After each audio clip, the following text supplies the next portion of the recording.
Hey guys, this is Lala Legacy, and welcome back to another episode of SeaBed. So, let's jump right back in.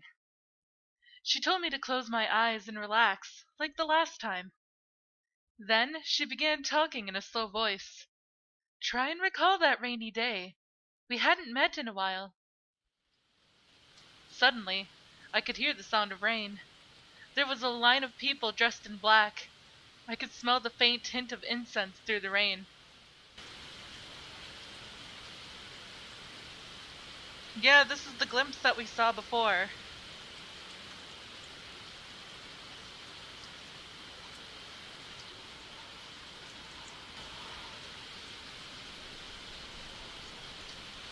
And there's Nagasaki.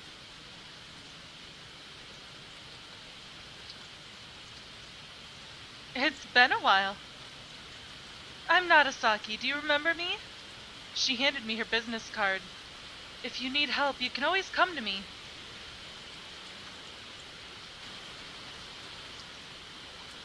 Oh. Interesting.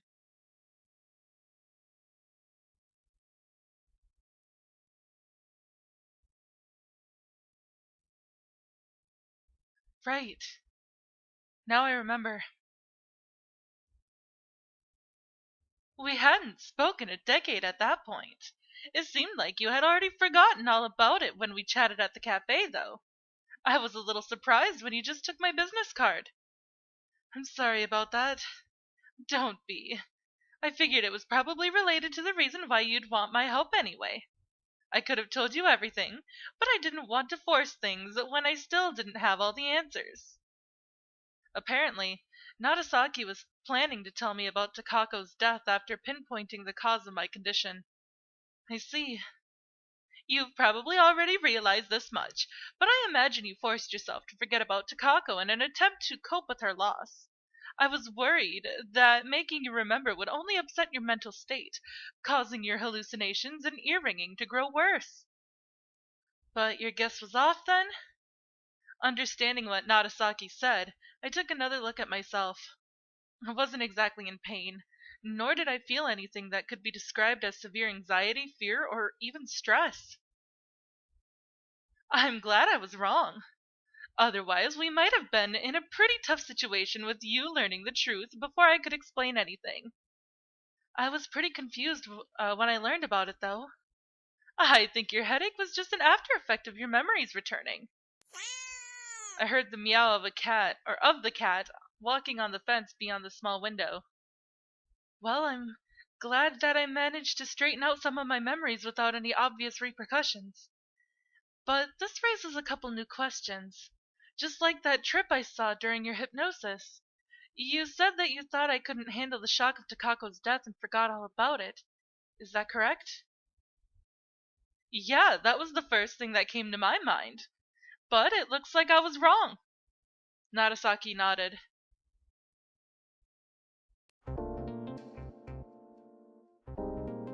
Let's fix these one by one.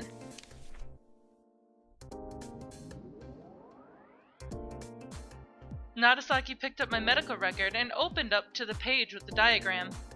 First, you misremembered the dates of your trip and Takako's disappearance. This was done so you could treat your hallucinations as real things. On this account, I doubt we were mistaken.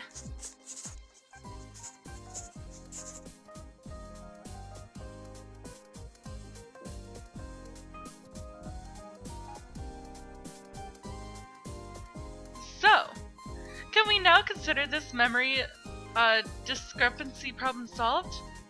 Yeah. Solved by hypnosis treatment.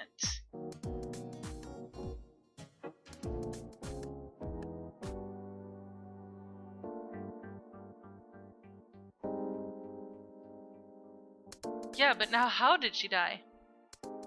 Next, I thought that your hallucinations were the result of a deep psychological shock caused by Takako's death, but that was probably off the mark. So what we're left with is the fact that Takako is nowhere to be found. Oh, whoops. So, what we're left with is the fact that Takako is nowhere to be found, plus your symptoms.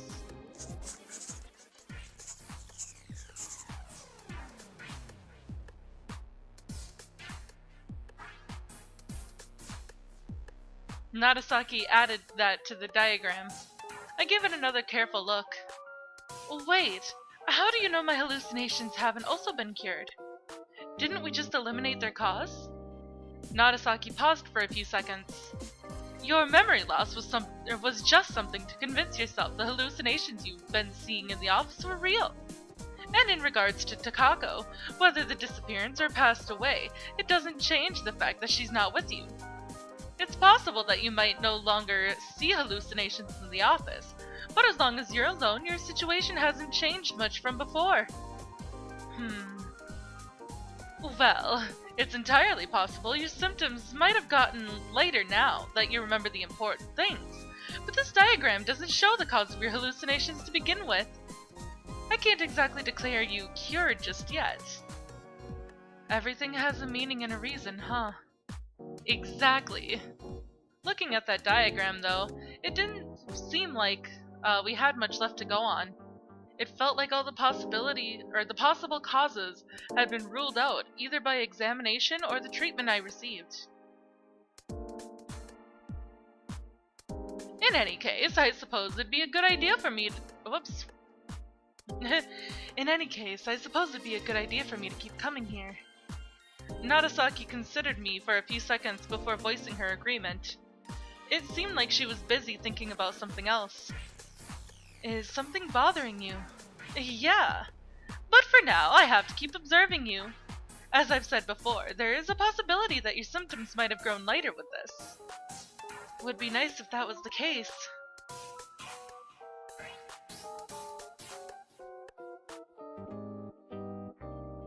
I looked at my watch while Nagasaki placed her pen and medical record on the desk before shifting her attention to the calendar on the wall.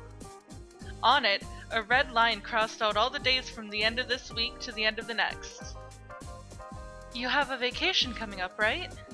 Yes, that's right. Yesterday you worked late into the night, correct? Oh, whoops. It's switched the other way around. I'm worried about your symptoms, but I'm just as concerned about your physical health. I highly recommend you spending your vacation somewhere calm and relaxing. Do you have anything planned?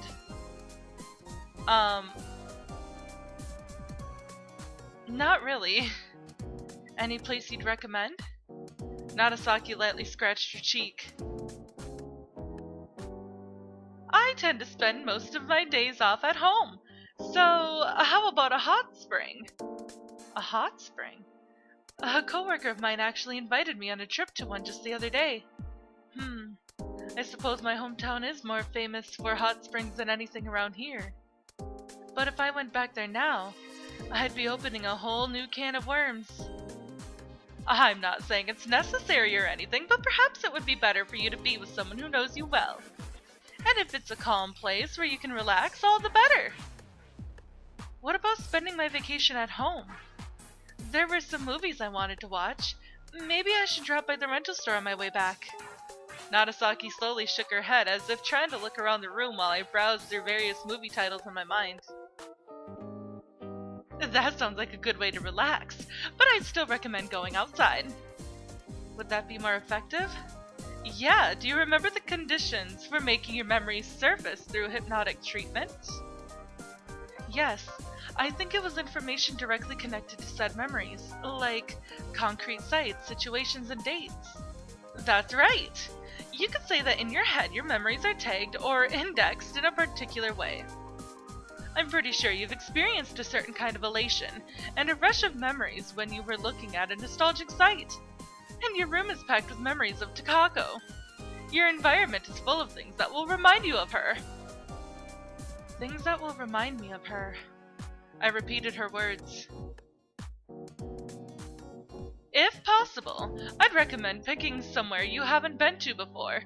Places with strong ties to Takako, like your office or your home, will definitely make you remember her.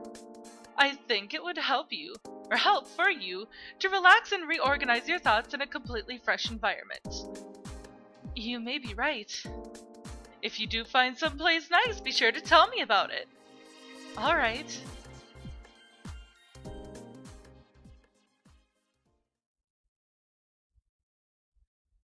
I went back home and finished the laundry. When I scrubbed the bathroom in the wash basin, or then I scrubbed the bathroom in the wash basin until the sun set.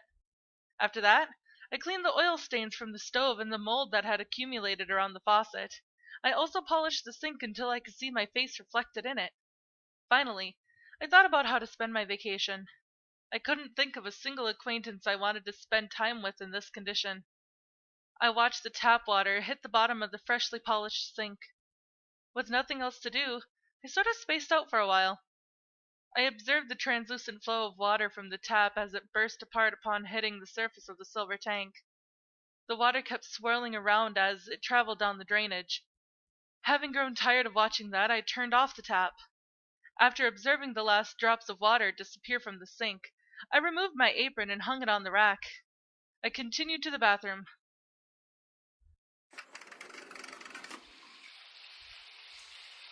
After undressing, I began opening the door leading inside. The steam from the bathtub escaped through the slit. Once I confirmed that the temperature was just right, I climbed inside the tub, submerging myself in the water. I could feel my body warming up along with the pleasantly light tingling of heat against my skin. "We should use this chance to go somewhere far," I heard Takako speak. I opened my eyes to see her playing with a toy duck.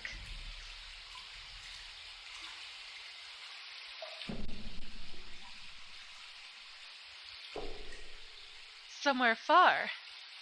That sounds nice, but I was told not to tire myself out too much.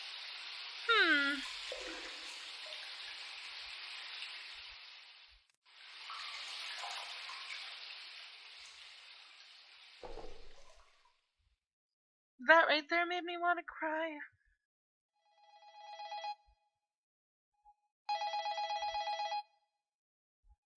I heard the phone ring as I left the bath. I wrapped a towel around myself and hurried to the living room. "Hello?" "Ah, finally! Hello, is this Miss Sachiko?" I heard a somewhat familiar voice from the other end of the receiver. "Yes?" "This is Fujisaka Nanai. I thought you wanted to visit us. I remembered the woman who helped me look for Takako back in Italy. It's been a while." What? You just called me the other day." "Did I? Guess you really did forget. Didn't you say you wanted to visit us during your next vacation?" Nanai's tone was colored by mild surprise. "I did?" "Yes! Our inn isn't open to regular customers right now due to remodeling, so you were happy that you could have the whole place to yourself. Are you sure you don't remember?" I made an attempt to try to remember, but I failed. Come to think of it, I had been completely occupied with work these past 2 weeks. I must have forgotten our conversation as a result of that. There was also that thing with Takako, so I tried not to think too deeply about it. "So has your vacation started already? You said that you'd be here by next weekend, I believe." My vacation was supposed to start next weekend. There were no issues with my schedule. Yes. After we finished our conversation, I hung up. I sort of just went along with what Nanai said, but it seemed like the whole vacation problem had just solved itself.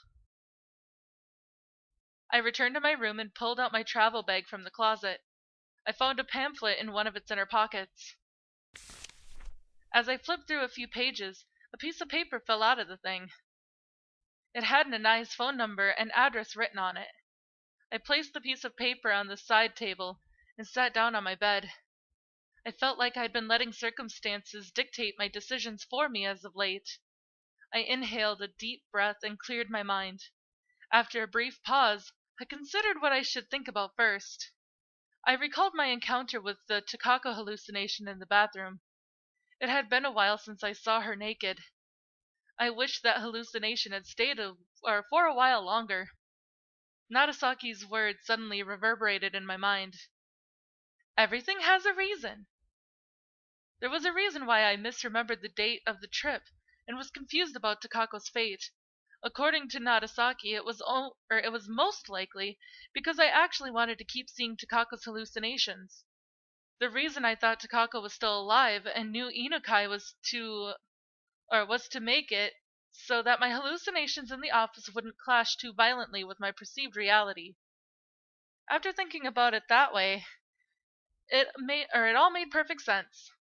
My own emotional frailty, sorry, was the cause of it all.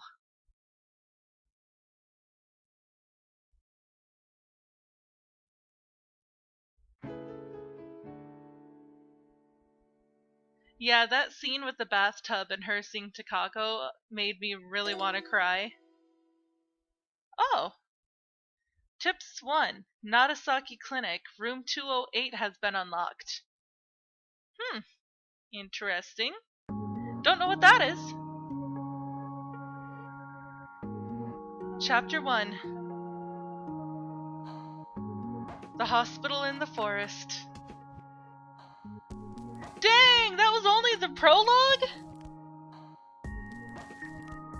Whoa, okay. That was really long, holy crap. This is gonna be a long game, I think. After finishing breakfast, I returned to my hospital room and turned on the radio with the broken spring by forcing its switch a little. Good morning!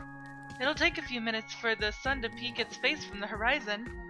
However, you can already see the clouds being illuminated by its golden light. Certainly a sight that fills one's soul with energy, is it not? The radio began transmitting someone's cheerful voice through the usual noise. First, allow me to detail today's weather. Ishigaki is going to be exposed to east-southwest winds of level 3 strength. Meanwhile, the sky will be cloudy with 1013 HPA barometric pressure and temperatures at 24 degrees Celsius. I moved to the plane room's window to confirm the weather of southern Japan.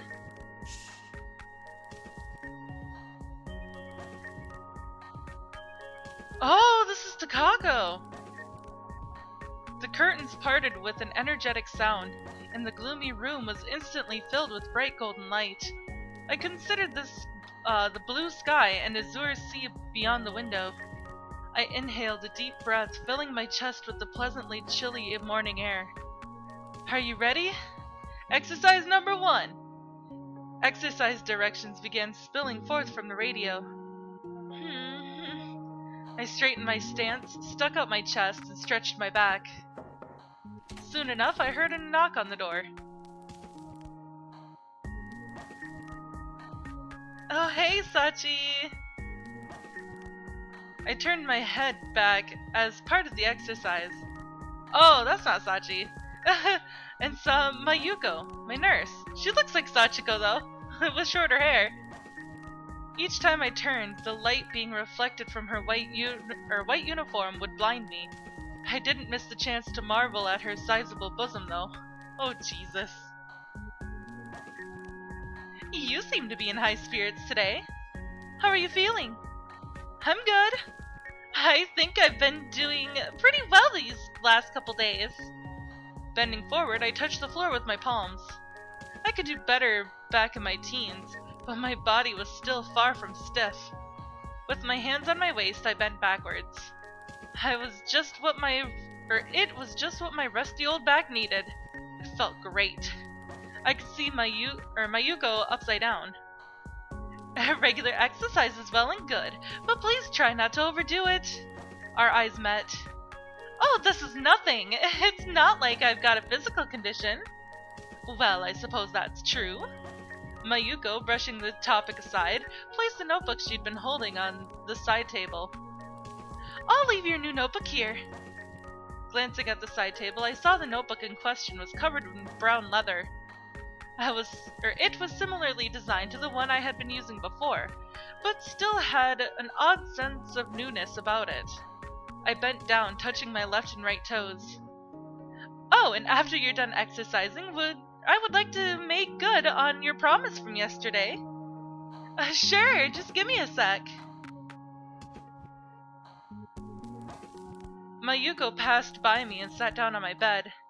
trying not to make too much commotion by jumping around. I instead kept moving up and down on my tiptoes while lifting my arms. You can certainly keep this up for a long time. I can't wake up unless I do this. Though, to be honest, a morning bath would do the job even better. We're not running a hotel here. That's why I gotta generate my own energy like this. I stretched again, my unbrushed hair tickling my shoulders. But that is all the time that I have for this episode, guys. So if you liked it, please give it a big thumbs up down below. And if you haven't already, subscribe. By subscribing, you're becoming part of a legacy. I love you guys so much, and I will see you in the next video. Bye-bye!